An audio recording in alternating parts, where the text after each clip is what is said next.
Good evening, everyone, and welcome to another installment of the Sigmund Weis School of Business Virtual Speaker Series. For those of you who have attended in the past, you're typically used to expecting Dean Rosu to be host for this evening. And if you're tuning in just to hear Dean Rosu, I'm sorry to disappoint. I'm Mike Ozlanski. I'm a member of the accounting faculty. I'm in my 5th year here. And it's a true joy and unique privilege to be on the faculty here because I'm actually a member of the class of 2005.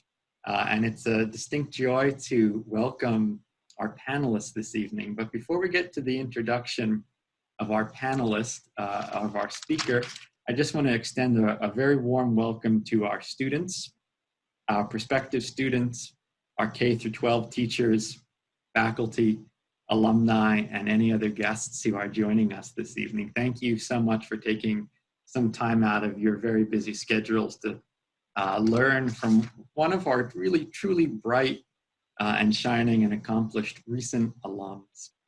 And for those of you who are interested in hearing more about our speaker series, I just want to make sure that you are aware of next week's events. We have Sarah Derrick with us on Monday, and she's going to be talking about working with luxury brands.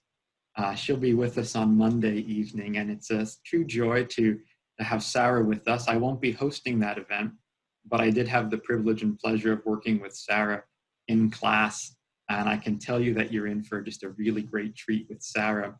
And then on Thursday evening, we have Brett Moyer, another recent alum, who I don't know from class, but I've gotten to know him just through networking and alumni events, and he is also a true pearl of our Susquehanna alumni community. And Brett will be talking about landing your dream job, which is an especially great topic, and I know that dream job is something that we all define differently, and so I'm looking forward to hearing about his framework for how we can conceptualize dream job. But tonight, we are just privileged to have Cameron Dougherty with us.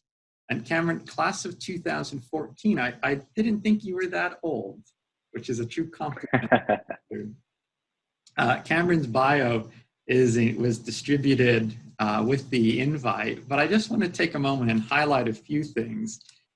Cameron majored in accounting here, and he minored in information systems. That's not the information systems minor, something that we currently do not offer, but we offer something, a minor in data science and data analytics, which is a very timely, potentially very powerful degree that you could have a combination of accounting and data analytics. He joined Deloitte after graduation, and he shifted gears in 2017 to Deloitte Consulting.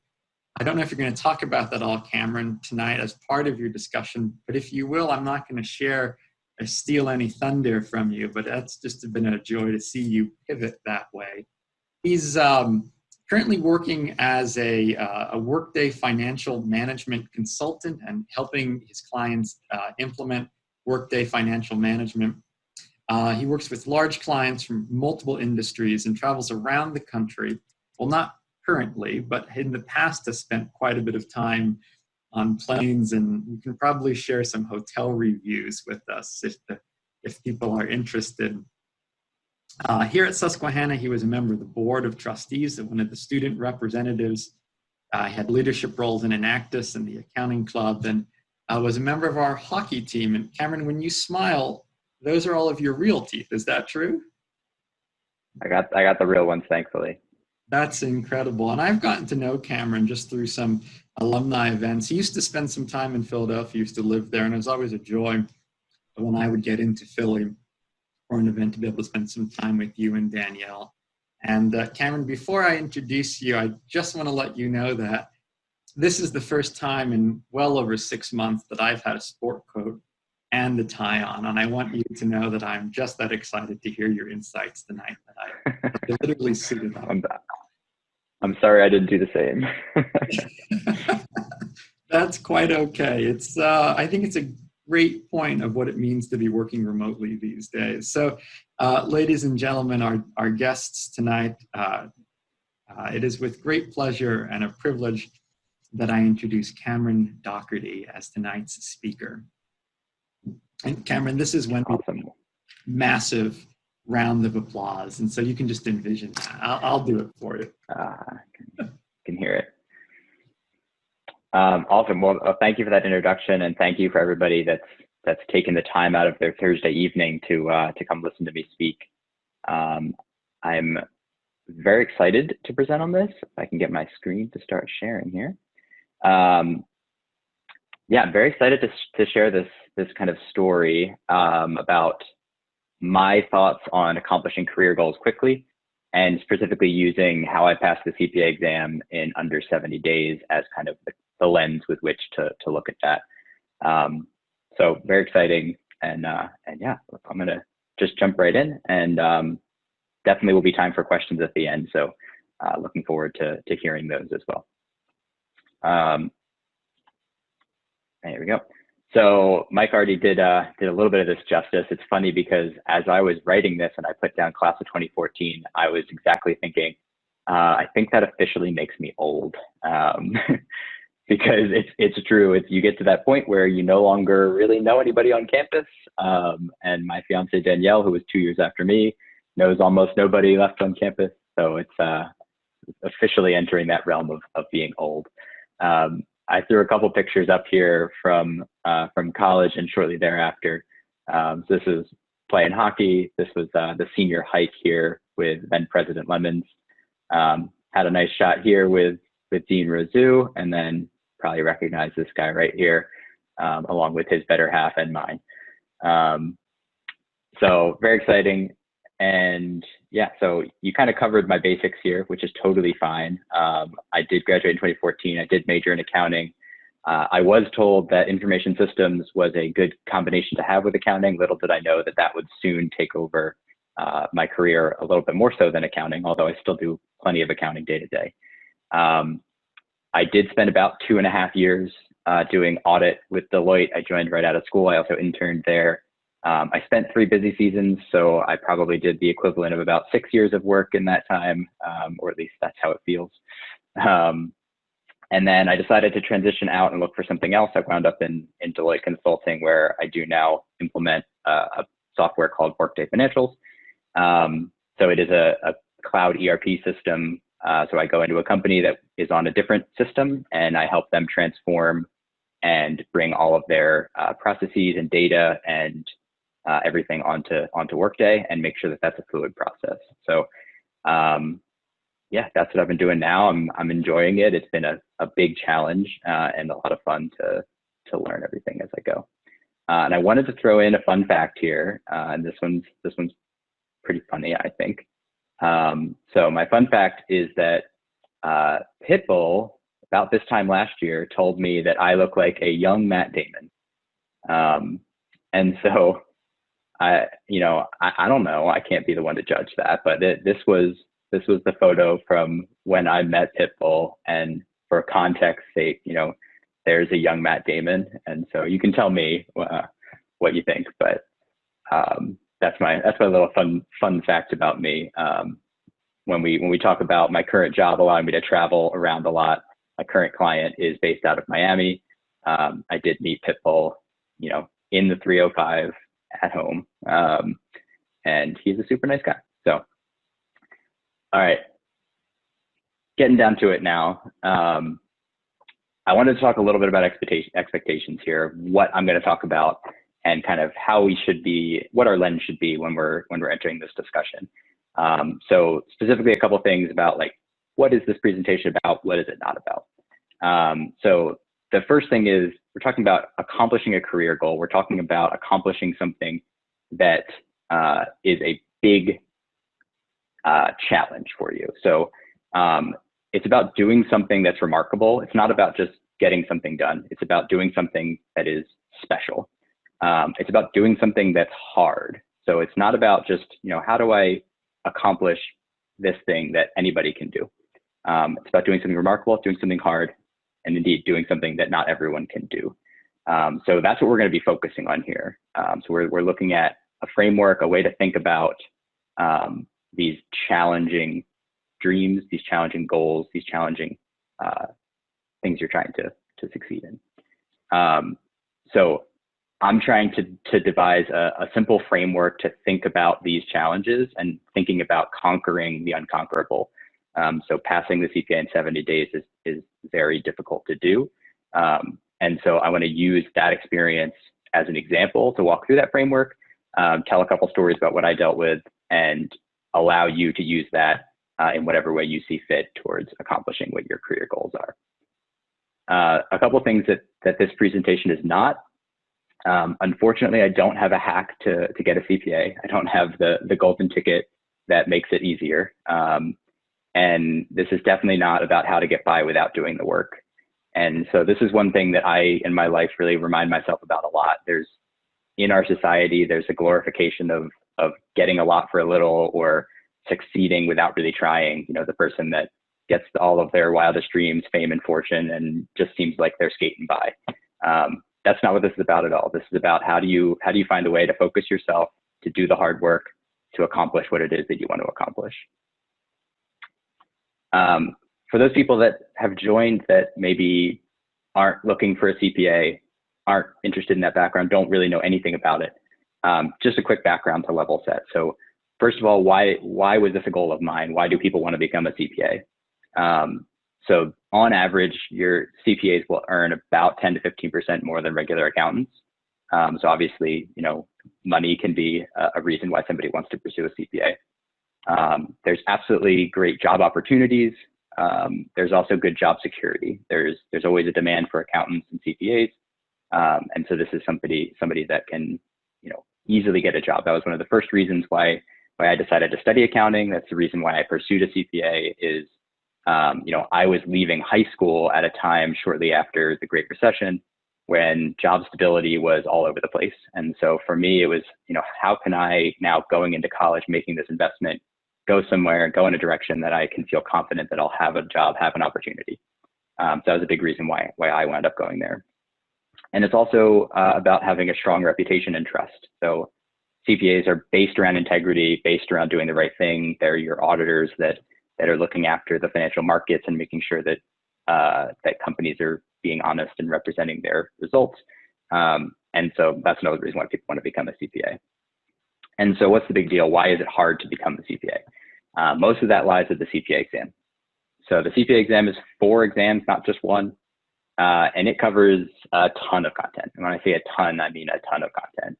Everything from what you cover in, you know, day 2 of your financial accounting class to, you know, the last day of your auditing class senior year, to even some topics that probably don't get covered in your normal college curriculum. There is a ton of content. And on top of that, you have to pass all 4 exams within 18 months. And there's only about a 50% pass rate for each exam. So if you take 50% on each of the 4 exams, just the chance of passing all 4 in your first try, you're looking at about 6%. So it's a challenge to pass, and it's an even bigger challenge when you try and condense that all into one quick timeline.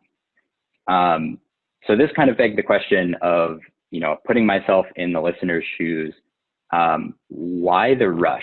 Like why should I care about accomplishing this in 70 days? You know, what's the purpose? Why not just go about it like everybody else?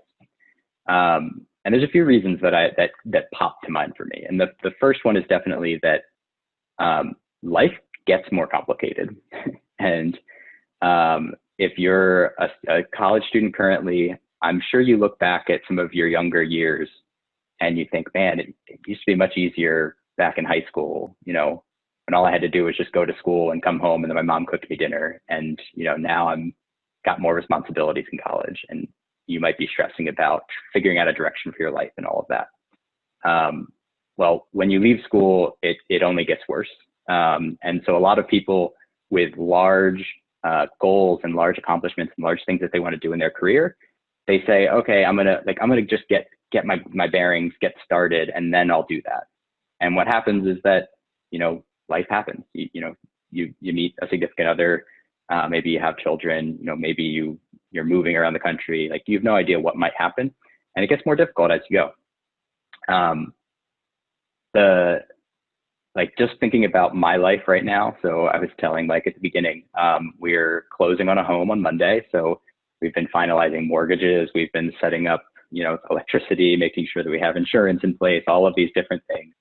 I had surgery shortly earlier this year, been dealing with a health insurance denial on part of that claim.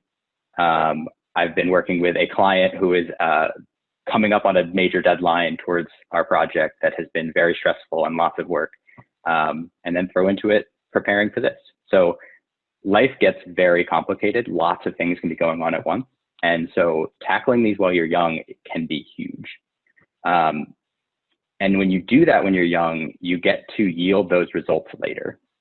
So putting that effort in to accomplish something early in your career means that that's always going to be with you, and that you can go from there. You can take the quick increase and ride it out from there, rather than gradually going up and trying to make those large leaps later. And also to that same end, based on data from the Fed looking at Social Security, the majority of your lifetime earnings growth happens during the first decade of your career. And so investing that time and energy while you're young in that early part of your career to get something like a CPA, to try and, Brett Moyer's topic next week, to try and land that dream job, you're going to have more energy, you're going to have more time now than you ever will later. And so now is the time to do it. So make those advancements, grow your life, grow your career, and then you can reap the rewards later on. So that's kind of the why there of why I think this is important. And actually, I had one more thing in my notes I'm going to touch on that I forgot about.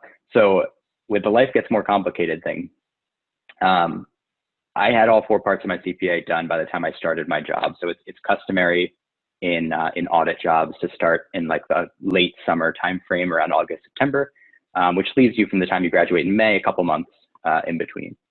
I started with a lot of very smart kids in my starting class in the Philadelphia office. I believe there was somewhere close 60 to 100 of us, pretty big. And I think there was only one other person that was done all 4 parts. And what that did is that allowed me, when I started, to really focus on the work, and not be worried about, okay, I got to focus on learning this new job, learning this new skill. And then at night, I need to go back and study the basics to get this CPA done. A lot of really smart people that I worked with just couldn't balance the two, never wound up finishing the CPA, and then eventually had to leave audit because they kind of capped out on where you can go without a CPA. So why the rush? Like, do it immediately, and then you don't have to worry about it when all of that other stuff hits. So very important there. Apologies, I'm definitely somebody that needs some water when I talk a lot. So what is my framework? It's not, substantial and elegant and crazy. It's pretty simple. Number 1, you got to dream. Number 2, you got to commit to that dream. And number 3, you got to figure out a way to sustain that dream. So these are the three kind of components that I'm going to be talking through, and I've got a little bit about each one, but this is kind of the framework that I've come up with for how you can accomplish these goals quickly. So the first thing is on the dream, and this is figuring out the what. This is, what am I trying to accomplish? Is what am I trying to do? And at risk of sounding very cliche, I want you to dream big. Shoot for the stars, all that. So pick a goal that's going to transform your career. Like I said, this is something that you should be looking at, something that would have a substantial impact, that's worth the effort, that's hard to do, that not everybody can accomplish. Trying to find that big thing to shoot for. At the same time, don't just pick something because it's cool, pick it because it's worthwhile. So there's lots of times when you might want to feel influenced based on what everybody else is doing. But choose your own path and think about what you want to accomplish, and then figure out how you're going to get there. Because everybody's got unique circumstances, everybody's got unique skills. Focus on you, don't focus on everybody else. And the next part of that is setting audacious goals to accomplish that dream. And I'm going to give some examples in the next couple slides. But consider trying something that no one else will try. For me, that was scheduling my CPA exams on 4 consecutive Mondays. I had them scheduled exactly 1 week apart. Nobody's crazy enough to do that. I even, when that scheduling was taking place, I went to my parents. I was living with them at the time, and I said, am I crazy to even try this? Because I wasn't sure. But I decided to go big and just see what happens. The other thing is, think about setting a timeline that may seem a little crazy. So in that same vein, think outside the box. Don't think within the constraints of what has been done before. And really, the important thing here is about diving in head first. This is something I've been saying since college. This is something I firmly believe in. When you get to college, a lot of people early in their time at school, freshman year, they might not know what they want to major in, and so they kind of just delay. And they take some classes, try to find something that interests them, maybe try some extracurriculars, look for inspiration to hit them. To me, that's not the right way to play it. You should pick something that's your best hunch, your best guess, and just go all in. Because even if you go all in and you realize this is wrong, you're going to realize that way quicker than inspiration's ever going to naturally hit you.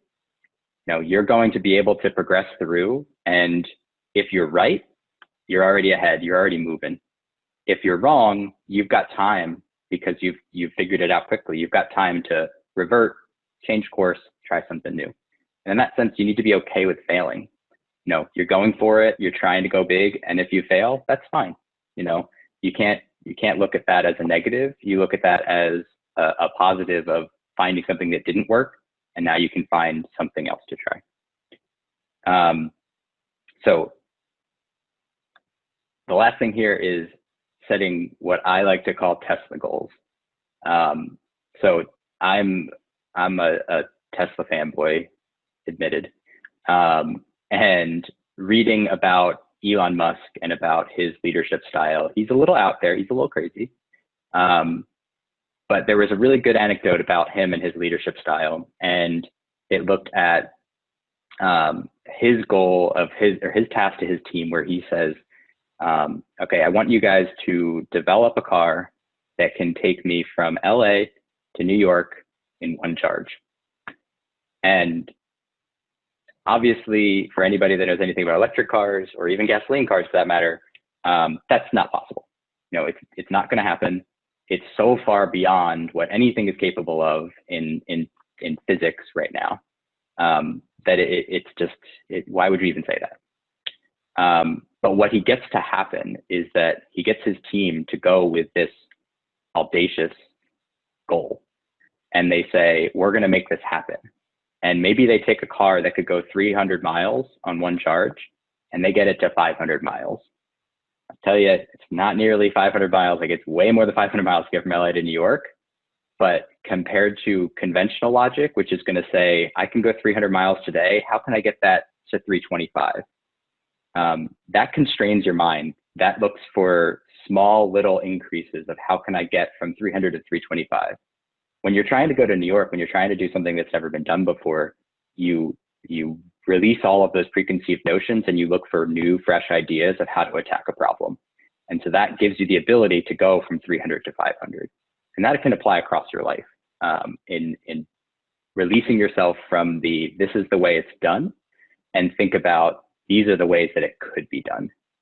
And that's really important if you want to accomplish something in a very fast period of time and accomplish these big dreams that you might not think are otherwise possible. So what are some examples of these dreams? Like what could you be trying to do? So pass the CPA could be a dream. Get hired by Google or whatever your dream company might be. Earn the promotion that you're looking for at work. It could be something simple. It could be like, hey, I started a YouTube channel and I want to grow that YouTube channel.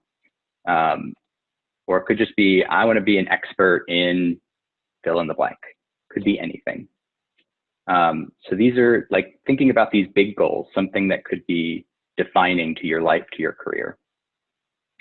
And thinking about audacious goals to reach these dreams. So when you're talking about passing the CPA, I want to pass it faster than anybody before. Remember, if you fail, it's okay, because you're probably going to wind up further than you would have gotten if you just went the normal route. I want to get hired by Google. I want to make sure that Google has to hire me. An interesting story with this type of thing, a dear friend of mine from high school, his older brother went to Gettysburg College. And while he was at Gettysburg College, Jon Stewart on The Daily Show made a comment about Gettysburg College at the intro of one of his episodes, and it shed it in some not so great light. So my friend's brother, who was an aspiring, comedian, likes to make videos, decided to make a rebuttal to said comment and created a video in the style of The Daily Show, put it out onto YouTube, and thought it was pretty clever. It quickly made its way to Jon Stewart, who quickly found a way to get in touch with this person. And he's been working for The Daily Show for about 10 years now. So he found a way to get his dream job, and it had nothing to do with anything conventional. It was well beyond, the don't put your resume on the stack, find a way to make a connection and network. This was so far beyond that and so far out of the ordinary that it became something where Jon Stewart said, I have to have this guy. I need him on my team. And even after he left, he's still working under Trevor Noah and having a great success in his career there. When you're looking at earning a promotion, how can I perform one level higher than the role that I want? How can I come to work as prepared as the person that person reports to? How can I get as knowledgeable as that person, so that it's a no-brainer to put you in one level up because you're already performing 2 levels up? Focus your mind on great things. I want to grow my YouTube channel. I want to make the best channel on YouTube. And, you might not make the greatest videos ever made, but if you focus on that as your goal, you're probably going to wind up with better content than if you just go in and say, all right, I'm going to put some stuff up and see how it does. Become an expert in blank. I'm going to learn everything there is to know. I'm going to read every book. I'm going to read every magazine. I'm going to read every newsletter. I'm going to talk to every person that has knowledge on it. I'm going to figure it all out. So that's what I see as the dream portion of this. Setting those goals, setting those audacious goals to get there, setting those dreams, setting the audacious goals to get there, and trying to make that happen. So step 2 is the commitment. And this is the hardest part by far. It's much easier to think up what you want to do. It's much harder to think, how am I going to do it? And so I think the first part of this is really about finding motivation. So identify what is motivating you to want to accomplish your dream. It might be that this promotion comes with a nice pay bump. It might be that the CPA brings with it a reputation that you're looking forward to and that you want to carry on with the job security and all of that. There could be any number of things. And so for me, when I was studying for the CPA exam, my fiance Danielle, who is hiding in the other room, she was still in school after I graduated. And the following year was her time to study abroad. And so already over the summer, we were going to be separated because I was living in New Jersey and she lived in New Hampshire. And then for a full semester, she was going to be across the ocean. And that's right when I was going to be starting my career. And so I really wanted to spend as much time with her that summer as possible. So when I was looking at how I was going to do the CPA, I knew I wanted to get all 4 parts done before I started work, but I had this other constraint of wanting to spend as much time with her as possible. So a big part of my motivation to try and pass this as quickly as possible was that I wanted to spend as much time with her as possible. And that helped push me into this condensed timeline and gave me the motivation to work through it and to put in the effort up front in a small amount of time so that I had that freedom afterwards. And it worked. And now we're getting married. And one thing, if this works for you, is absolutely write that motivation down. And when things get tough, when you're struggling, when you're challenged, read it and remind yourself about what's important. Remind yourself about why you chose to go into this in the first place, why you wanted to make this extra effort and why it's important. So after you've got your motivation, it's time to devise a plan. And this is really customized to you. What works best for you. Is it a detailed plan where you've got every step? Is it a simple plan where you've got big milestones? Do you just like to list out all the tasks that need to get done and you figure out how to do it? Do you like it handwritten? Some people, it's much more effective to write something like that down handwritten versus typing it into a computer. Whatever works for you to make that plan. And then set some form of a timeline within that plan and use it to track your progress. Make sure that you're continuing to get a little bit closer. And we're going to talk in the sustain section a little bit about when your progress slows, what that might be. But make sure that you've got some mechanism to make sure that you're going along and moving as you hope. And the last part, which is also extremely difficult, is if you're trying to accomplish something quickly, you have to be able to focus. You have to be able to eliminate distractions. You have to be able to make an environment that you can be successful in, or else it doesn't matter how much motivation you have, doesn't matter how great a plan you have, it doesn't matter how important that dream is to you. If you don't have the right environment, you're not going to be successful. This is 10 times as important today as it was when I was doing my CPA and trying to accomplish this thing, given how advanced now our electronic distractions have become. And so eliminating those distractions, putting your phone in the other room, making sure all notifications are turned off, whatever you need to do to be able to take that little ping that makes you lose focus and get distracted from your goal, you need to do as much of that as possible. And also tell your friends your plan. So, I chose to do this immediately following graduation, after senior year. And so I went back home. Everybody else had just finished school. Pretty much everybody has some form of a break before they start work. And so there were graduation parties, there were invites from friends, there was lots of temptation to go hang out by the pool, go to the beach, whatever it may be. Tell your friends that, hey, I'm doing a thing and I need to focus, Monday through Friday. Friday nights, I'm in. Like, you let me know what you're up to, I'll be there. But Monday through Thursday, that's my time and I need to focus. So, leave me alone.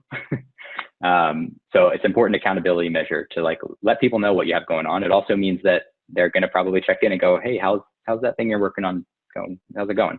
And that makes sure that you can have a little layer of accountability there. So in the same vein of commitment, this is what I firmly believe. I mentioned earlier about the kind of glorification of getting something with little effort. There's really, in my eyes, there's very little circumstances where there's a shortcut to success. And so to illustrate that, talking about my CPA, I tried to do a calculation about, how much time did I spend studying? And so this was my rough calculation. So when I say it was under 70 days, from the time of my first class to the fourth and final exam that I took was 69 days.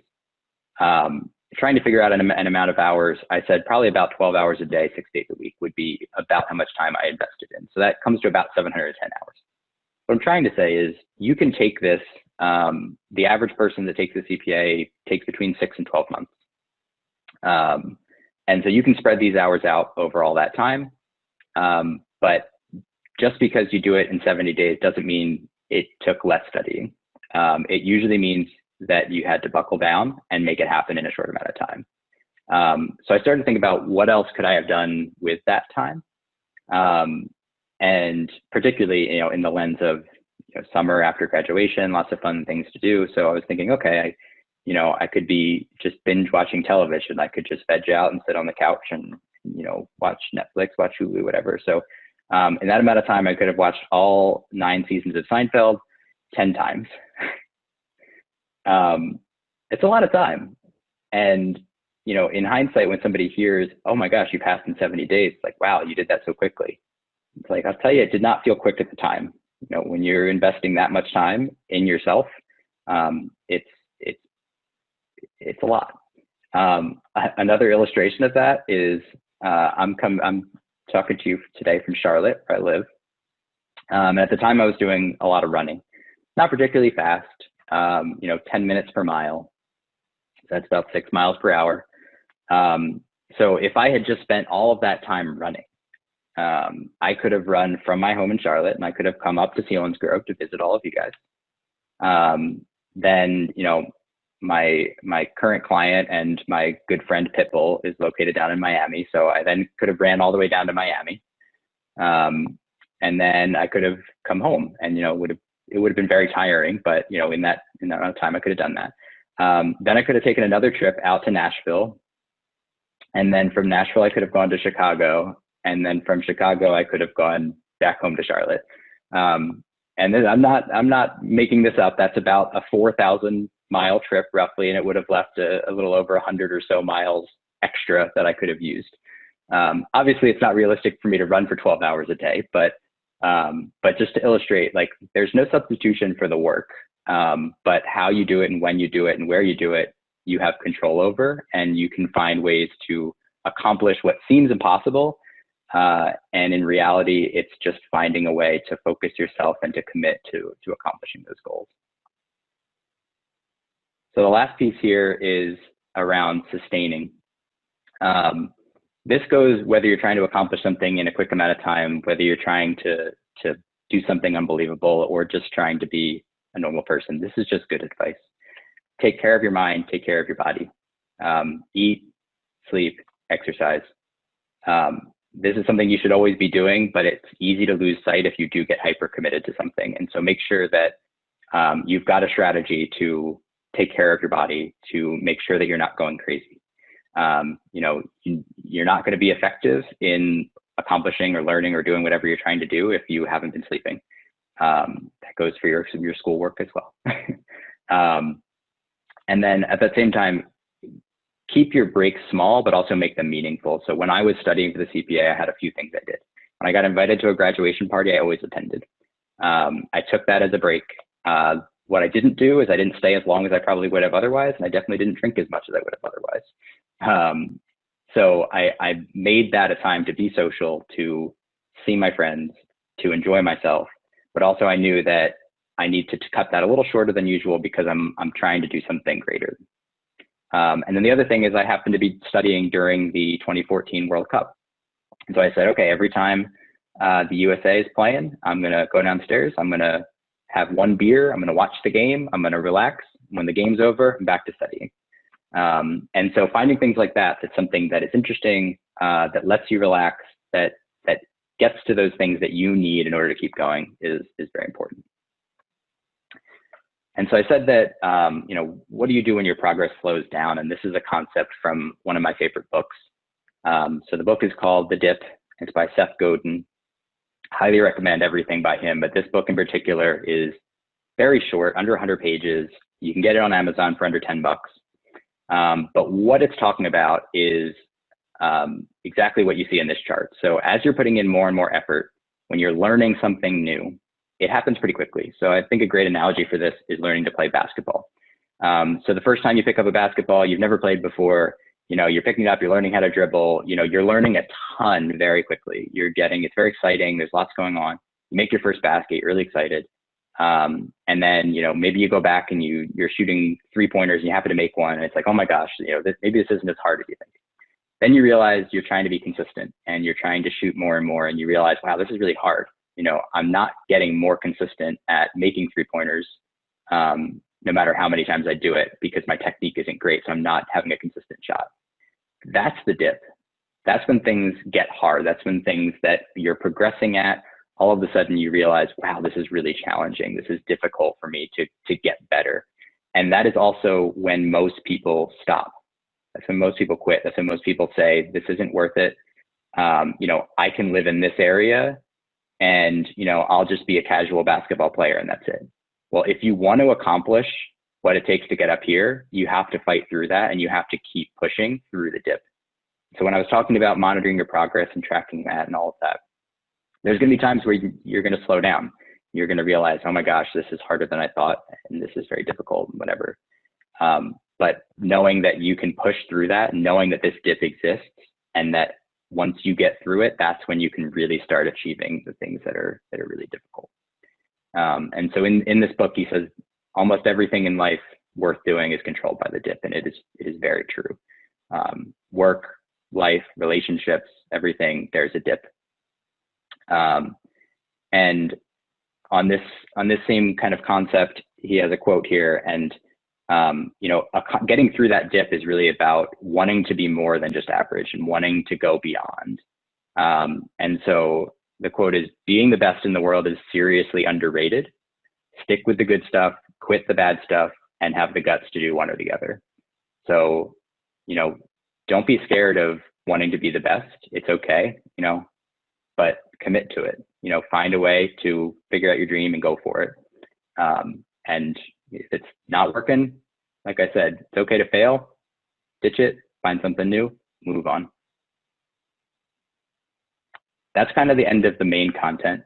But in case you did join to know how I did pass the CPA in 70 days, here's some quick hits. Start immediately after graduation. Use a tool like Becker. I used the FastPass, which meant that I took live classes, and they were 5 days a week for a month, which is how I got through all of the content extremely quickly. Very, very helpful. Take live classes if possible. Obviously, COVID might throw a wrench into that now and in the future, who knows? But you're all used to sitting in live classes at school and learning in that way. Keep that going immediately, and it'll benefit because you're doing what you're already used to. You're doing what your brain's been programmed to do. Complete your homework daily. They give things that you're supposed to do each night. Stay up with it. Devote yourself full time, including weekends. If you want to accomplish it quickly, you have to be all in. And like I said, find a way to relax, but keep it minimal. And the last thing here, create flashcards for everything you don't know. And that probably sounds simple, but what I would do is a few days before my exam, I would go back through the entire book related to that exam. And I would go through each concept, just kind of skimming through, go through each concept. And if naturally what the right answer is what I think it would be, I move on. But if it was something that I said, weird, I kind of thought it would be this, or wow, I don't know that at all, I put it on a flashcard. And what I did is I drilled those flashcards into my head the last few days, nonstop, until they were instantaneous. And when I get to my exam, if I get a question and it's one of those things that I've drilled into my head, I've got it right away. And if it's not one of those things, I know that I go with my instinct. I go with my gut. And that allows you to move through the exam quicker. It allows you to feel more confident when you're going in and when you're leaving. And it was extremely effective for me. So the last thing, and I think I'm probably a little bit longer than I should be. I want to leave some time for Q&A, but how should you react to this, all the stuff that I just said? And the first thing I want to say is don't stress. Use this as inspiration. So if you're in school, if you're a senior and you're, oh my God, I need to have my dream job because my first 10 years are so important, don't take it that way. Use this as whatever your circumstances, find a way to focus on where you can go to better it, where you can go to accomplish more and get what you want. Work hard at Susquehanna, start committing yourself to things now, rather than trying to do it later. Particularly if you want to get a CPA, the more you focus in your accounting classes, the easier it will be to study for the exam, I promise. Focus on positioning yourself for career success. Focus on, use some of these techniques to accomplish something with an extracurricular that will make an impact, that will be something that would make somebody want to hire you. These are techniques that you can be using all the time to position yourself as somebody that's valuable and that has skills. Focus just on what you can control. Like I said, everybody's situation is different. Not everybody can devote 70 days like I did full time, and that's okay. That doesn't mean that you're doomed. That doesn't mean that you're not going to accomplish what you want. But look at what your circumstance is and work within those parameters to find the best way for you to accomplish what you want. And always remember that if you don't accomplish your goal, it's okay. Much like Tesla, you're probably much further than you would have been otherwise. So that concludes everything I have to say, and I would love to answer some questions. Well, Cameron, one of the joys about virtual presentations like this is that we could harness your insights and your wisdom from someone who is actually really quite difficult to get to campus, and so it's a joy tonight. But one of the downsides of doing this in a remote setting is that you and I can't hear the roar of applause happening. And all of the humor from my great jokes too. Absolutely. I think the roar that is happening right now is similar to what would be experienced at a pit bull concert. So next time you bump into him, let him know that you can elicit the same amount of excitement. I'll let him know. Got him on speed dial. Please do. So we have a few questions that rolled in. And so I'm going to ask them in the order in which they have arrived. The first one comes from Logan Frank. And Logan is curious about how did you kind of create the pathworks into Deloitte for an internship? And what advice would you give someone who's aspiring to work for Deloitte, but maybe more specifically the consulting wing within Deloitte? Yeah. So a great question. I actually got involved specifically, like it's a little bit different process, consulting versus audit. But I had gotten involved in some state CPA society activities. I actually wound up becoming a scholarship recipient in high school leading into college based on my aspirations to study accounting, which was very fortunate. And that kind of snowballed from there. It was a lot of networking. It's another one of those where if I describe exactly how it happened, it sounds like it all fell into my lap. But in reality, it took strategic placement of different parties to make it happen. But so for me, ultimately, that's what it came down to, is networking. I happened to impress a partner at an event. That partner connected me with the recruiter and put in a good word and said, we should probably try to get this kid. I wound up, getting invited to some events, which led to an internship, which led to a full-time offer. On the consulting side, it's a little bit trickier, and the consulting is a very competitive environment to get into. Does not mean it's impossible. We actually have a pretty strong network of Susquehanna people at Deloitte at various levels of the firm in various practices. Both my fiance and I happen to be in Deloitte Consulting, which is pretty cool. And so I think the biggest thing is finding somebody to network with and to learn about what the firm is like and to go from there. There are a lot of recruiting inroads at very large schools within consulting. Susquehanna is not one of those, but that doesn't mean that it's impossible to get in the door. But it does mean that you have much better odds if you can find somebody to deliver your resume to the recruiter than if you just send it in through an electronic means.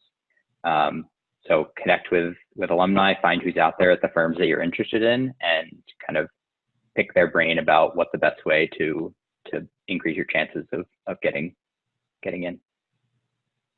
Great. Thank you, Cameron. Thank you. The second question is a great segue into what you were just talking about. So one of our attendees asked, could you talk a little bit about how you then used your CPA and accounting background to pivot into this consulting role that you now find yourself? Yeah, it's funny. I got the CPA because I wanted to go into auditing. And when you're in auditing, so manager is the point. In order to become a manager in the audit practice, you have to hold a CPA. And so that's around 5 years into your career. So I just finished my 6th year. So all the people that I started with are now at that point. And so the ones that I started with that did not have the CPA wound up departing the firm or moving to another part of the firm that did not require a CPA if they were not able to finish it. And so for that reason, everybody that you're around in that practice is a CPA. So it's normal. It's nothing special. It's nothing different. So when we talk about the value of having that trust and having the job opportunities and all of that, when you're surrounded by all other CPAs, it's normal. I networked around the firm looking for another opportunity. Didn't really know what I wanted to do. Just knew that auditing, I had reached my point of not wanting to do audit anymore. I found a recruiter who was willing to connect me with people that were kind of one level above where I was to talk about what their day-to-day looked like. Ultimately, I found one that I was like, hey, like that sounds like it fits my skill set, my interests. He connected me to a partner and I had that conversation. And it's funny because it was two things. It was, okay, I really need somebody that understands accounting But because what I was doing was a little bit more technical, they also needed a little bit of confidence that I had some technical knowledge. And so that's where the information systems came in. So little did I know that little advice I got from somebody that was saying, hey, it's a good combination to have with accounting, turned out to be a key of getting me over the hump there to get this opportunity. But what I found is that when I made that jump, one of the reasons why I got onto my first big project, which had me flying across the country to Portland, Oregon for an extended period of time, was that I had a CPA background. It was actually a governmental client, and I could speak to the fact that I had studied governmental accounting as part of the CPA exam. And so that got me a role on a project, on a long-term project that allowed me to really grow and develop in the software and to learn all of the processes and all of that. Whereas I could have been bounced around to minor roles around different places, which would have had not nearly as much experience and exposure in as quick a period of time. And in case you can't tell, I like to learn things quickly. And so yeah, that wound up being instrumental in convincing this partner, one, that I had the accounting knowledge that would benefit his practice. They needed people with those skills, and then also to get me that role. And now I'm one of a handful of people at the firm that have a level of financial accounting knowledge in the software that I work in. And in some areas, based on the projects I'm on right now, I probably have more experience than anybody.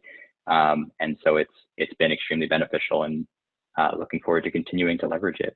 I do have to say, though, I am technically now an inactive CPA because it was not required for me to maintain, and I found that the keeping up with the CPE was a lot when I was doing this other type of work. And so I still hold the license. I still hold, I can still tell people that I was a CPA, that I have an inactive license.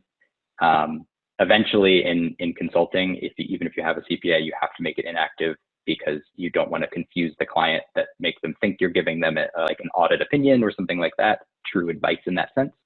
But at any time I can look to reactivate that if I decide that it'll be valuable in whatever winds up being next for me. So you mentioned these CPE requirements. I was earning 2 credit hours this afternoon, talking about a very exciting topic. So it's this notion of lifelong learning, right? That dovetails really well into you. And so for those of us who are aspiring to be CPAs, that will be pervasive throughout their entire experience as well. Yeah. So thinking about this, this dream, one of the dreams of us could be getting our CPA license. And Melissa Clayman asks a very interesting question. She wants to know, how did your studying habits change, or did they, from when you were here at Susquehanna to how you prepared for the CPA exam? And are there new techniques that you discovered during that process? Yes, the flashcard one was big. That's something that apparently I found out from friends that have since been in med school. There's a name for it, apparently. I don't know the name offhand, but about, basically for them, it's like they get this giant stack of note cards and they go through it one time. The ones they get right are basically out, and then they just keep drilling the other ones. And so there's some sort of method about that, of reinforcing the things that you get wrong until you convert them over, I guess. So that was something that I hadn't really done before. I wasn't a big note card guy. But the thing you need to remember with the CPA is that it's a different type of learning. When you're studying for your coursework at Susquehanna, particularly in accounting, a lot of it builds on itself. So what you learn in financial accounting is necessary to understand in intermediate and so forth. And so a lot of it is making sure that you truly get that full foundation. And when you're studying for the CPA, you are looking at such a wide base of knowledge that they can pull from, that it's very difficult to get all of that to truly be like stored permanent knowledge. And so unfortunately, there are cramming methods that are necessary for success. There's a lot of things that you just need to be able to recall in the form of an acronym or something that these study tools have taught you to remember. And I'll tell you, I don't remember any of them today. But it's, because there's just so much material, they have to find ways for you to get all of that just to be able to be recalled like on that day. It's kind of, to me, it's kind of like when you hear about an athlete preparing for the Olympics, and the whole idea is that they want to have their best performance of their life be that day at the Olympics. And how do you make it so that you peak at that point? And that's kind of a similar approach to the CPA, because when you're in practice, when you're in real life, you can look up the answer. And it's more about now being able to understand how it all interacts, being able to critically think, being able to review, support, and understand how it relates and interpret it. But in the CPA, it's ultimately, most of it's multiple choice, and it's, I got to read this question. I got to be able to recall exactly what the answer should be and pick the right answer. And so it's the barrier to entry. It's not the best one for supporting having the great long-term knowledge, but yeah, so you kind of have to cram a little bit to pass it. That's just the honest truth there. Probably not what Dr. Ozlanski would want me to be telling you, but. So as you're thinking about applying these strategies, this strategy to passing the CPA exam, there's obviously 4 parts of the exam. Someone is curious to know, was there one that you found more difficult, or did you struggle on one, or were they all pretty much about same level of challenge? Yeah. Interesting story that I wanted to actually bring up, and I forgot. I think I had it in one of my notes somewhere, and I forgot to hit on it. But I actually, when I was taking the exams, because I scheduled them on 4 consecutive Mondays, which was very challenging. I'm not gonna lie. It was miserable. But now it feels great that it worked. Because there's a delay in getting your scores back, I actually took 3 of the exams before I got a single score. And I got my first passing score, I think it was the day before I took my 4th exam. And so I was going in not knowing if what I was doing was working. I was going in just kind of, exactly like I'm saying, commit and just go for it. And so when it comes to each of the exams, the FAR is the first one that I took, which is basically all of your financial accounting. It's got the most material. It covers such a wide range, and it can be very challenging. And that one was hard just by the sheer amount of stuff that could be covered. And I left that first exam nearly in tears. It was really hard. I didn't know what to expect. It was, the most content to deal with. It was brutal. That being said, I actually like the fundamentals of financial accounting, so learning it wasn't as challenging. It's just that it was so much. The other ones, so regulation for me was the other one that was really challenging, which is tax and law, basically. I am not good at taxes. I do not like doing my taxes. If you become a CPA, all of your friends will ask you tax questions. And to which I say, I don't know. I'm going to look it up on the IRS website, just like you are. So that was the other one that was very challenging. And that was also the only one where you have to take them at these testing centers. And the one that I was doing in New Jersey was not available. So I actually had to go into Philadelphia, walk around, find the building I was looking for. It was completely out of my element. And so that was the other one that took me out of my routine with the other tests and was very challenging. But they all present their unique challenges, and different people have challenges with different ones. So very much varies. That's a good question, though. Well, maybe we'll see if anyone else is in the Dougherty method and taking 3 portions of the exam before they get a score back.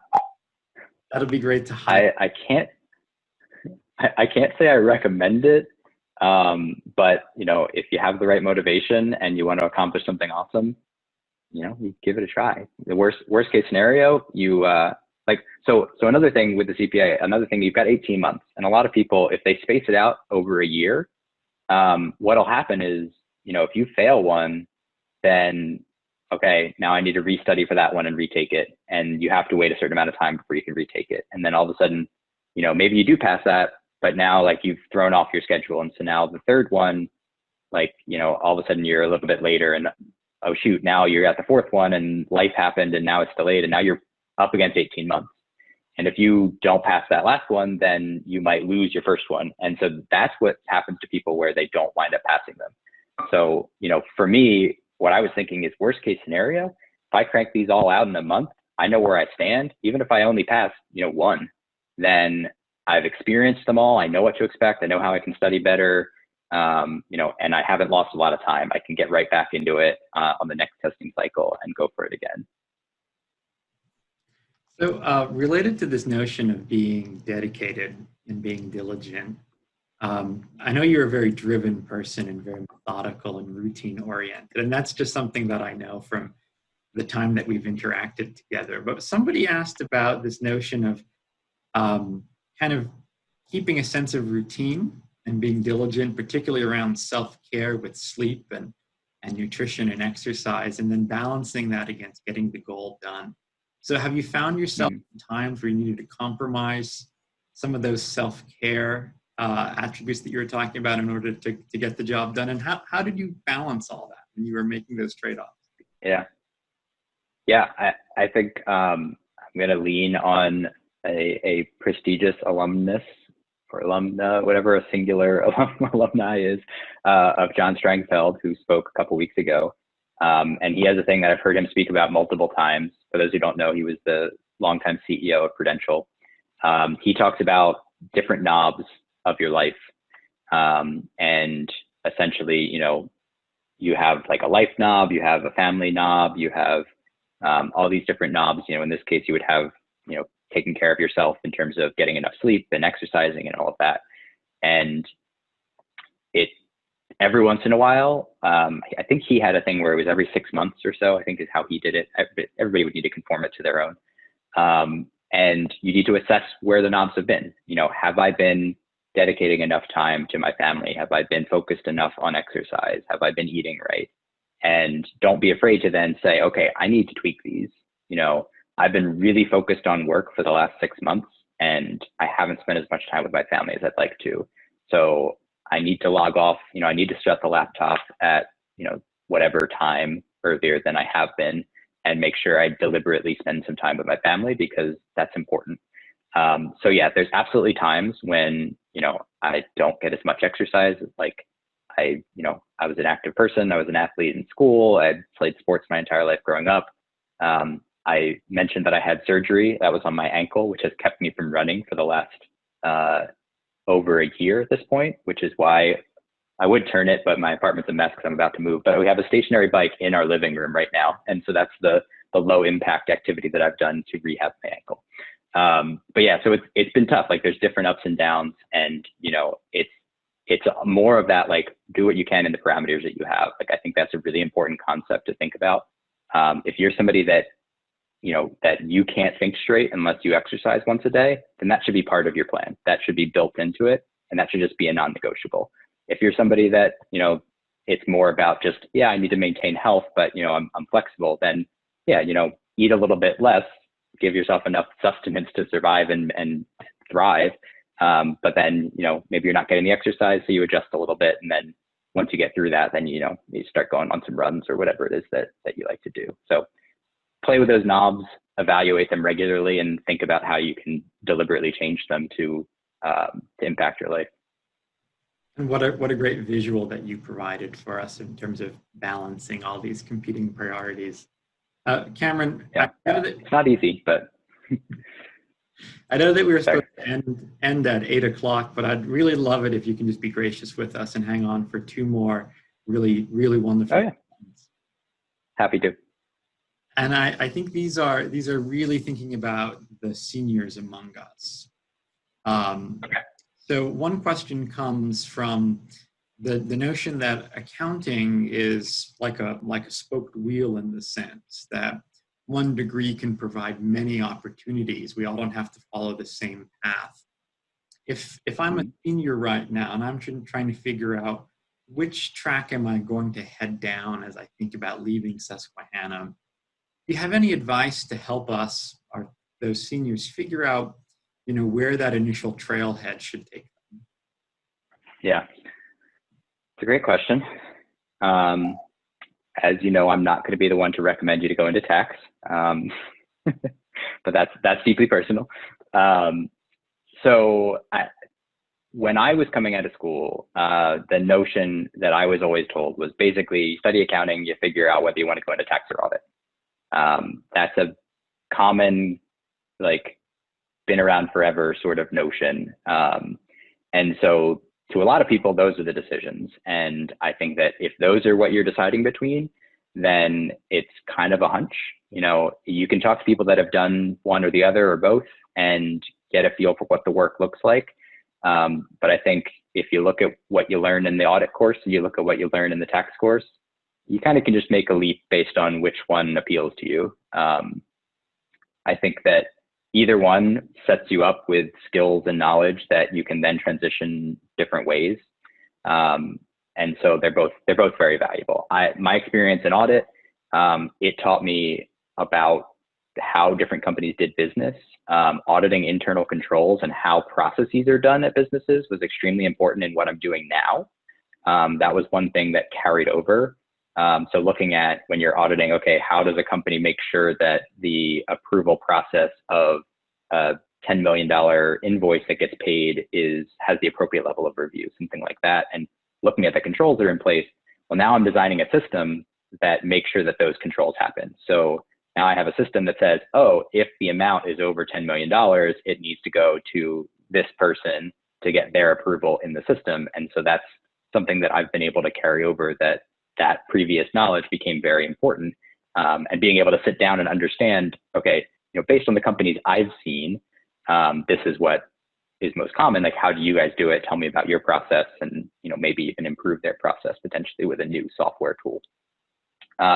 If you're looking beyond that scope, if you're more ambitious than the standard kind of accountant, like what most people tell you to do, you know, the sky is the limit in a lot of cases, because things that you get out of accounting a lot of times is logical thinking is a big one, because a lot of accounting, the reason why I like it is it makes sense. You know, there's a way to analyze a situation. There's a way to piece together a puzzle. That analysis and critical thinking and problem solving and things like that is valuable across all models and all work. So, you know, going straight into something like consulting is totally possible. There's a lot of people that come out of school with very general degrees that go into things like consulting, and it's because they learn how to think. And so focus on those skills, and that can become transferable to any number of things. Yeah, kind of my 2 cents there, but I could, you know, if said person has more detailed questions, I'd be happy to connect and talk about what opportunities and things might be out there. There's any number of ways you could go with that. We appreciate you know, the discussion of the transferability of knowledge and skills, and that's something that I'm preaching to the students when I'm thinking about even coursework beyond accounting. So I love you that you that draw there, and I appreciate offering for students that they wanted to connect with you, you know, outside of this call for any additional follow-up work. If you would allow me to ask one final question, Cameron, and this one is introspective, and I didn't come up with it, even though my better half is a psychologist, and we're always thinking introspectively. But one of our seniors, Hannah Mycutt, asks, is there anything you wish you had done in your senior year or while studying for the CPA exam that you weren't able to do?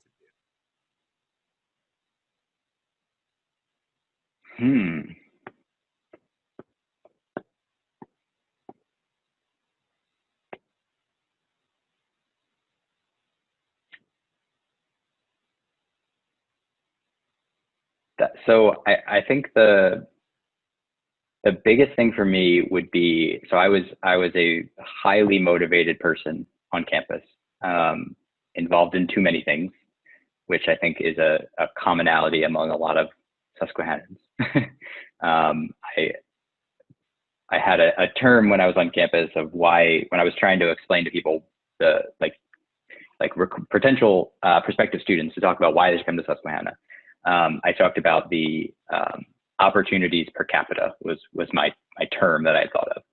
That we have a small campus, we have not that many people, but there's a myriad of opportunities, clubs, organizations, you know, whatever it may be, to have a leadership role, to do something great, to be involved, to experience all of these different things. I took full advantage of that. I kind of wish in hindsight, my senior year, I actually did a tiny bit less. I talked about how life gets more complicated. And I think there's, and that, I don't mean this to sound completely counter to what my entire presentation was just about, but I was so hyper-focused and so motivated that I think that I wish that I had taken a little bit of time to enjoy the college experience a bit more. I had my fun, don't worry about that. But I think you're never going to be surrounded by so many friends in an environment where you can relax and have fun, and you have very few responsibilities, even though at times it will feel like you have the weight of the world on your shoulders, and I completely understand that. But I think for a moment, find a way to take that world weight and lift it off and just relax and have fun. I wish that there was a few more times my senior year that I had let myself do that and didn't always focus on what I discussed today. So find that balance a little bit is what I would recommend. Well, what a wonderful sentiment to kind of conclude our conversation about. You've given us really all quite a bit to be inspired about. Work hard. I'm looking at the notes here. Dream, commit, sustain, with the caveat that you've mentioned a few times about finding that balance, turning those knobs and finding that balance. Cameron, I have to tell you that this has been a true joy to spend some time with you. It's been a while since I've seen you in person, so a virtual conversation as opposed to a latte at the Kind Cafe, I think is a really close second. I know that if we could kind of pull back Zoom and show you everyone in their rooms, there would be just that pit bull-like noise and applause and signs of our appreciation. So on behalf of me, just personally, the accounting department, the Sigmund Weis School of Business, and all of Susquehanna University, thank you so much for taking some time out of your very busy schedule to share it with your beloved family members. And I hope that we have an opportunity to engage with you at some point soon again. So thank you, Cameron. This has been just a true joy. Well, thank you. It's been a lot of fun to be a part of, and I think this is really cool, this whole series. So students, make sure you're taking as much advantage of it as you can. Listen to as many people. There's a lot of awesome people that are going to be sharing their thoughts and ideas. And yeah, thanks for attending. Wonderful. Well, thanks, Cameron. I hope you have a great night, and we'll see you soon.